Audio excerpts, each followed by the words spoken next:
And I remember I DM'd Roy Woods on like New Year's Eve.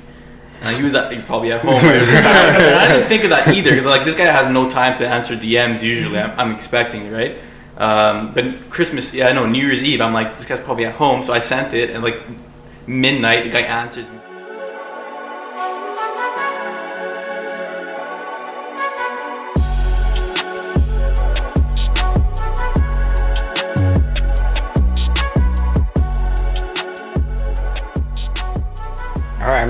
What's up, guys? Welcome to another episode of Culture Vulture. Whoa, almost slipped up there. I'm your host, Casey. I'm Raph.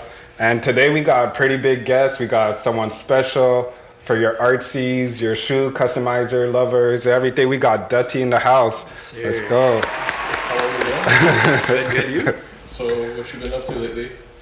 Same old, man, honestly. Just working on canvas pieces now. Kind of slowly getting out of customs, honestly, but just diversifying as much as possible. So canvas pieces for the moment, maybe some more denim pieces. With whom have you worked for canvases? Canvases, I've done Apartment 200 recently in the Club Montreal. Mm-hmm. I got one in Apartments, one in Suwu, one in. I think there's two in Apartment. There's a location in Toronto. I think I have a painting in right now. So I'm still new to the canvas game, so we're figuring that out as it goes. But Apartment 200 is probably my biggest collab so far in terms of canvases. Yeah. Awesome. Quickly for the people that don't know, what do you do exactly? Oh man, it's hard to describe. I would describe myself probably as like a creative more than anything else, because my work actually like varies in a lot of different art forms. So I started out doing customs, painting shoes, and then I moved into like denim pieces, clothing. Then I did some food art, which is something that I've been in recently. Like I've done like portraits out of Oreos, out of Skittles, out of like pizzas, out of random stuff like that. Sick, yeah. So that's the food art section of it. Now I'm graduating into canvases and more traditional pieces. So I don't know how you would boil that down to one title, but I guess artist, creative in that sense. But it's hard to describe myself in that regard. So where does the inspiration lie? Like, where do you find all that? Where do you seek your art? Like my inspiration wise, depends what I'm trying to do. For sneakers, I think like I'm often compared to this artist Slumpy Kev in New York, who's kind of the kingpin of sneaker customs. So in terms of customs, that was like my main source of inspiration. Also the shows that I grew up watching, like being a kid, like a 90s kid. A lot of good cartoon shows we grew up on. So many good cartoons. Yeah, exactly. So the inspiration was pretty set right there. Like the shows that I grew up loving, I often tried to paint them as much as possible. Even the clients that I had for customs were like probably the same age as me or maybe a bit older. They had like, they like Courage, Cowardly Dog, all these things. So the shows I was painting for them, the same shows that I like to watch myself. Food art, same thing, man. Like I'll try to make pieces around the characters of the shows that I really like growing up. So for example, I've done an Oreo portrait of Batman, like the Dark Knight trilogy, something I really like. So I tried to pay homage to that in an art piece. Canvases honestly all my work is going to be around cartoons or nostalgic things as much as possible, anime, cartoons, stuff like that. These are the things that I have an interest in, and so I try to keep my art centered around that as much as possible. Okay, so straight off, 3 cartoons favorite, doesn't have to be favorite, no orders, straight off. Three my favorite? Yeah. I'd probably say SpongeBob's got to be there for sure. I think SpongeBob is just a gem, man. Like from the writing, from the episode, from the characters, it's a gem. It's a national treasure in my opinion. Okay. Fairly Odd Parents is super strong in my opinion. Timmy Turner, man. He was just an average kid. Yeah, no. the show, honestly, there's a character in the show, Big Daddy, pause. He's like a mobster, fairy that's like references The Godfather and stuff. I'm Italian, so I love that character. Fairly Odd Parents, SpongeBob. There's so many good ones, man. Ed, Edd n Eddy's solid. Ooh. Courage and Cowardly Dog's really good. Oh, what was that? It's just way too many, man. There's this one where it's like, I keep forgetting the name of it, but it's just a bunch of kids and they're all good at different sports. Like there's a goalie.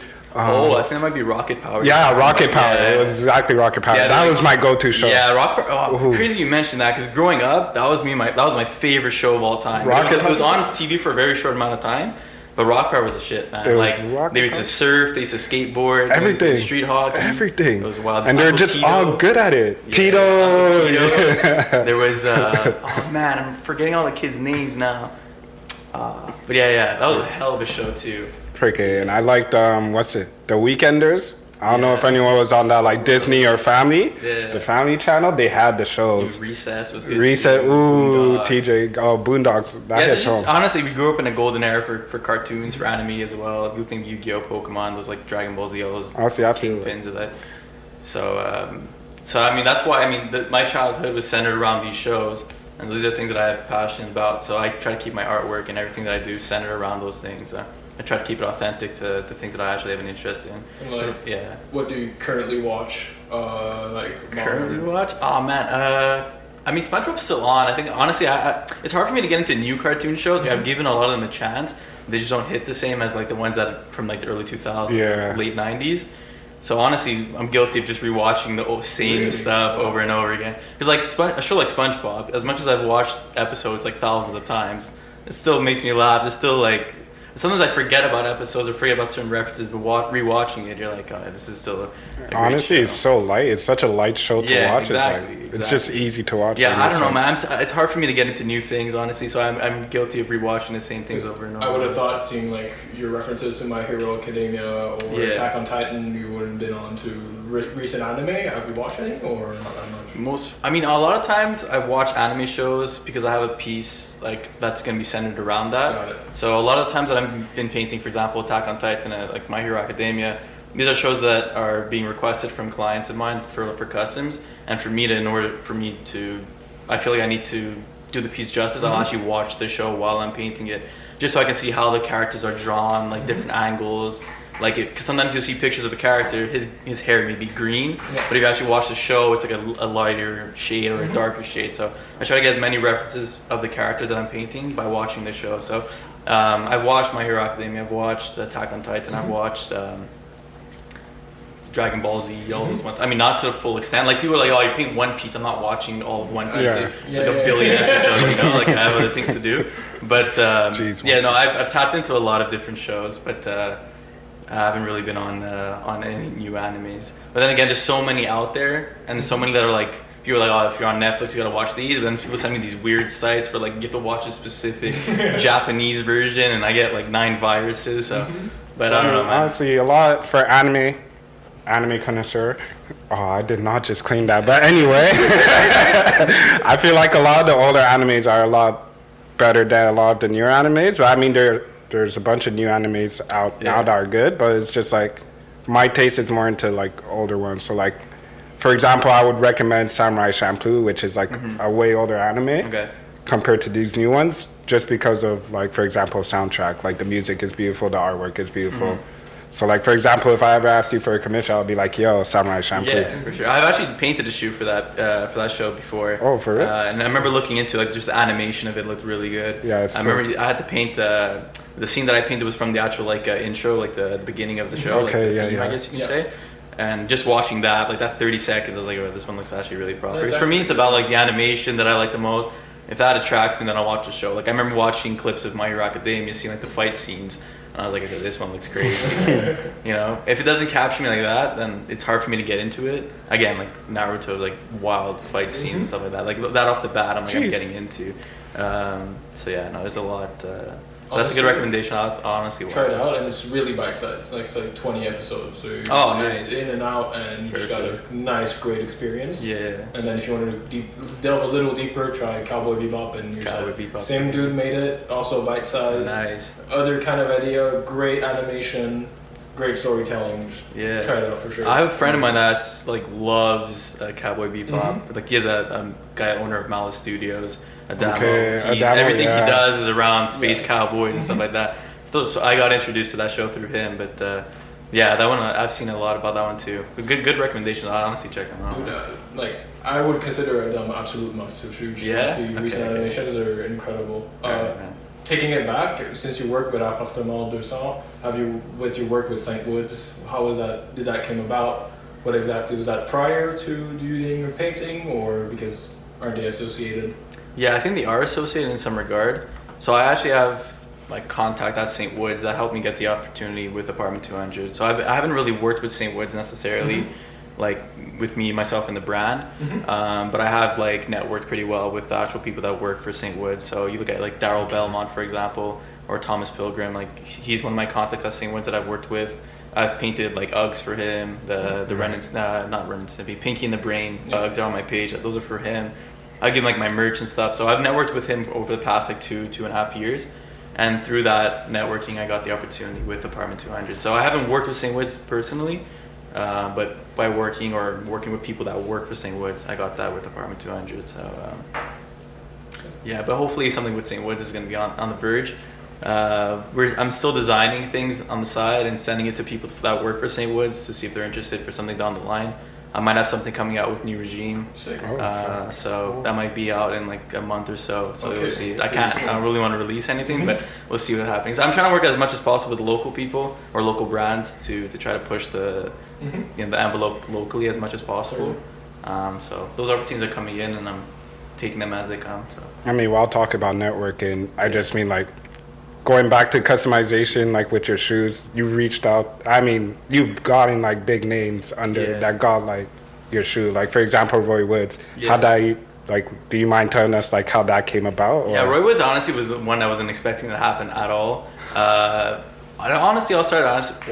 I have to give a shout out to Kyron. I know he's your boy. Oh, big up Kyron. Kyron was the guy that like helped me kind of transcend out of just doing like customs for friends and then actually like turning into a business. So Kyron was actually the first person that I worked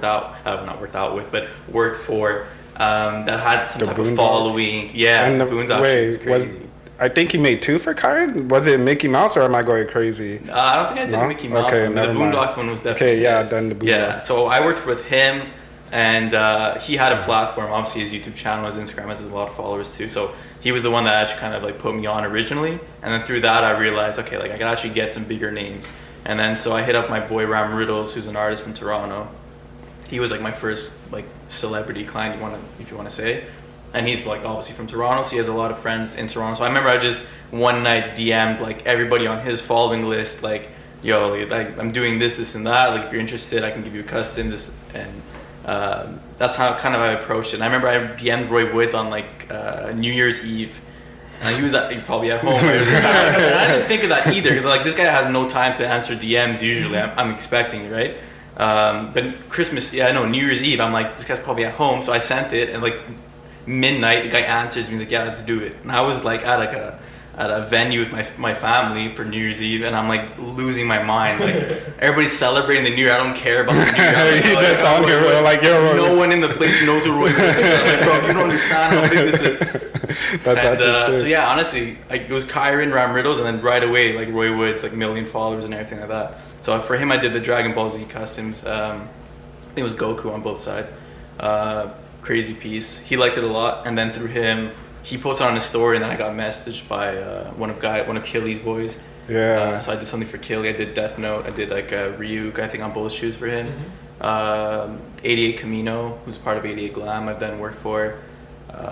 Come Down, it's like a group from Toronto, Fiji and Castro. I've done work for both of them. I've done, oh man, it's hard to remember all of them. The DJ duo Dubs, like I think they were Canadian at one point. I think they live in LA now, but they were huge. They're probably in terms of followers, they're my biggest client to date. A couple other ones, man. Honestly, I can't remember all of them, but they're all on my Instagram for the most part. You'll see all my work there. And just like, cause I know right now you were talking about doing like a transition from like customization to more like commission piece stuff like that. How was that whole transition? I mean, going into customs, I knew it was gonna be kind of like a 1 to 2 year thing, because I knew because customs have been done for years too, right? Like already going into it at the time that I did. There was already like that kind of division where people are like either they still liked custom shoes and they're like, bro, this is the most whack thing. Even wearing black Air Forces, so much division on that. Or like Air Forces in general, people either rock with them still or they're like, yo, this is the wackest shoe. Just don't take our mic before you leave, huh? Yeah, exactly. Yeah, you gotta keep them on edge, you know.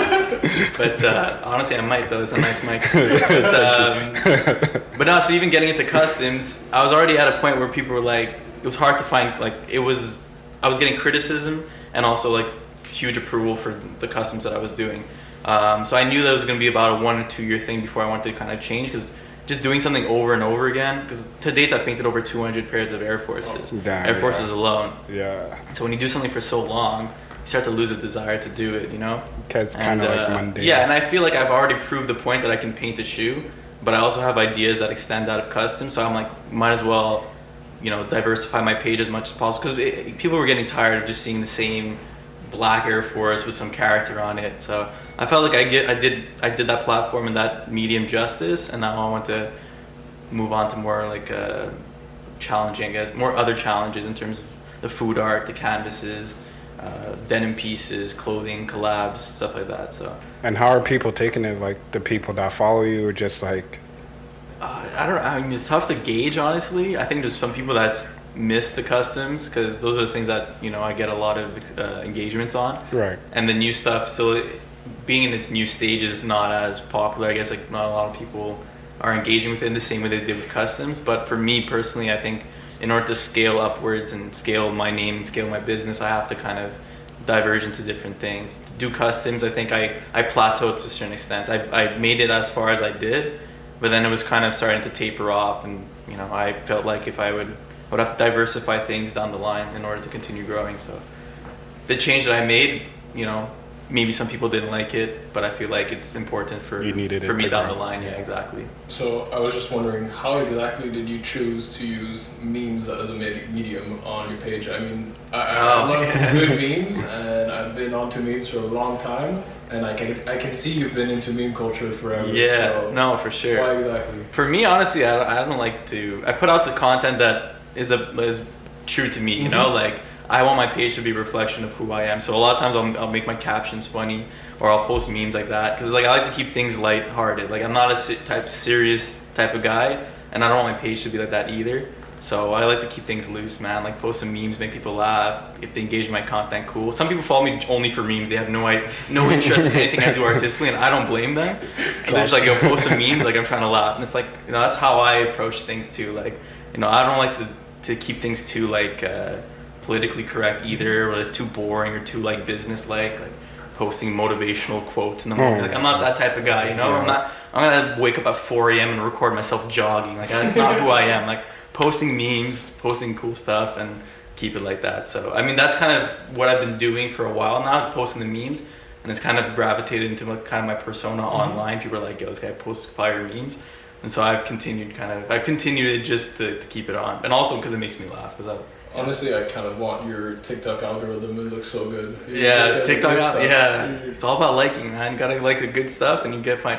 TikTok's algorithm, honestly, out of all social media, it's the best. Insane. Yeah, it's insane. Even for business, like, you can grow really rapidly. I haven't done it myself because I'm too busy looking at memes. But when I crack down on the business side, it's gonna boom. Does TikTok look like something you would use in the future, like for yourself? For sure. I'm doing my research now.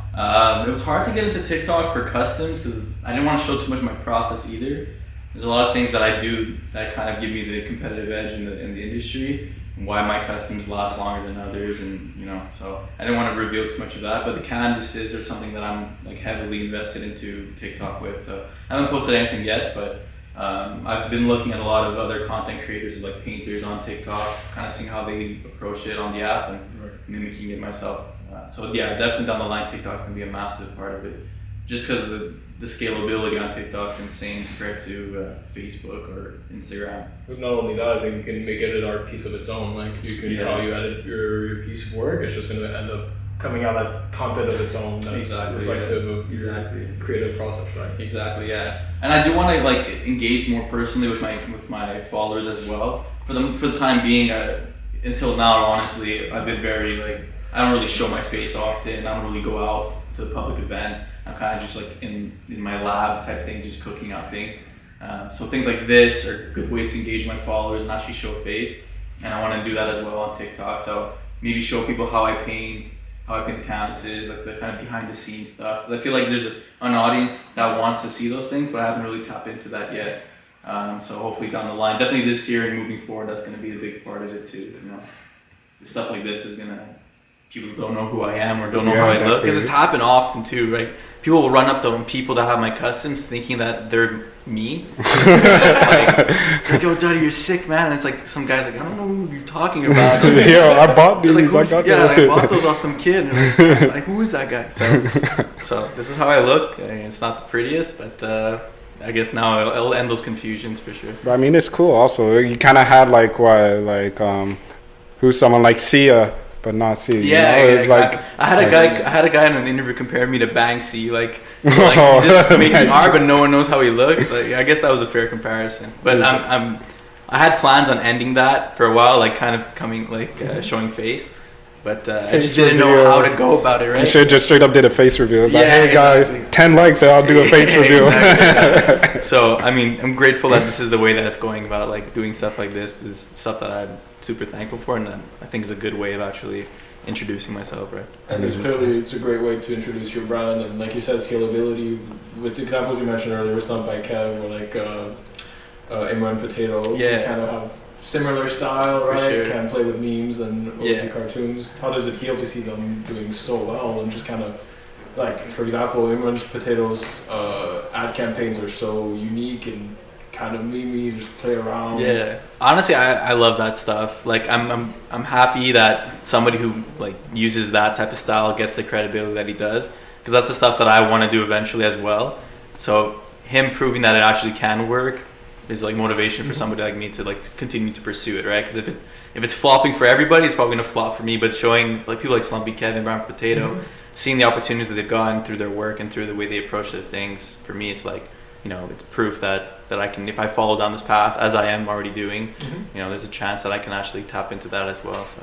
And even though you've seen like custom Air Forces and you're trying to shy away from them, would you be looking into maybe customizing your own shoe with your own branding in the future? It's Yeah, like we've seen all year. yeah, it's crazy you mentioned that, because that's really what I'm doing right now. Sure. 'Cause, like, it's not that like I hate painting customs. It's just I've done it to the point where like I no longer have an interest in it, in the sense of like painting the same anime characters and stuff like that. Because people love certain anime shows to the point where I've painted like Gon like 4,000 times. Oh Like, my god. if I see like Shout out Hunter x Hunter. yeah, you know, like if I see We love you. one more time, like I'm gonna become him. Like I'm losing it, right? You know. So it's like I have love for the shows, but when you do it too often, Yeah, it's like, you kinda lose but I it. do want to continue Air Force Customs, and to a certain extent, but the way that you propose is exactly how I want to get back into it. So I'm developing like an abstract style that I'm working on on canvases.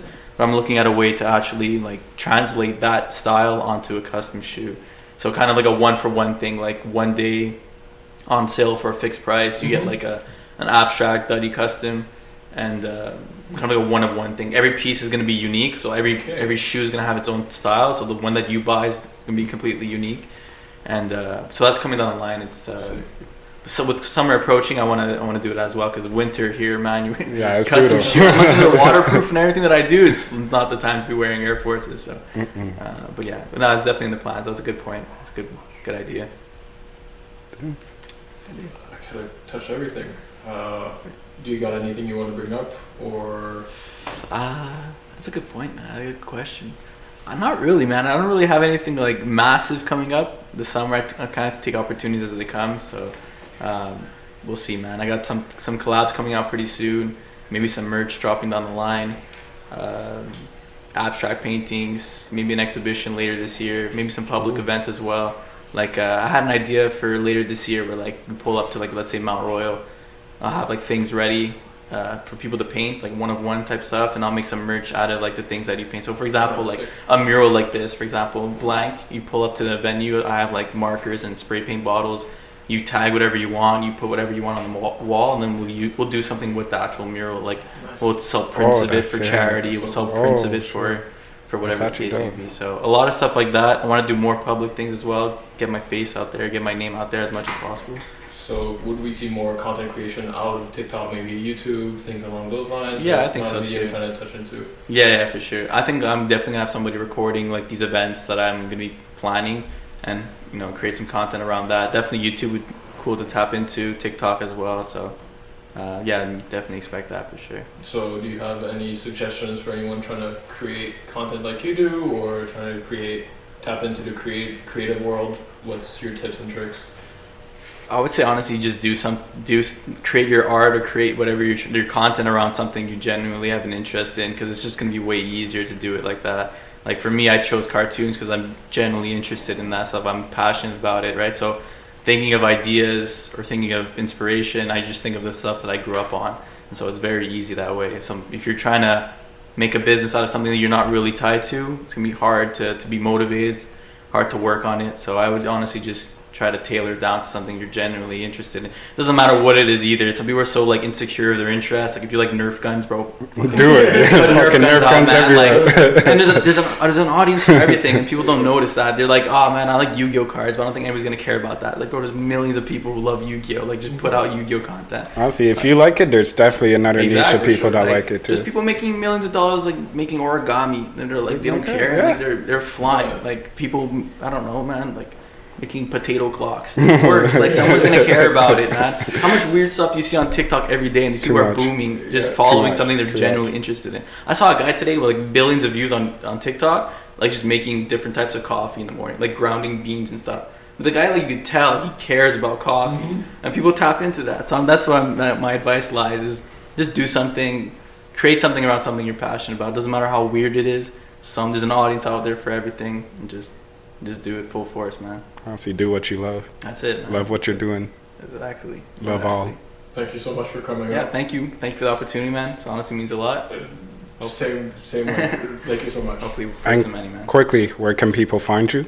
On Instagram mainly, Dutty Dario. My website as well. I have some links to articles I've been in, interviews I've been in. TikTok. All the links are on the same under the same username, Dutty Dario. So. All right. Awesome. Thank you, boss. Thank you. No problem, man. Thank you.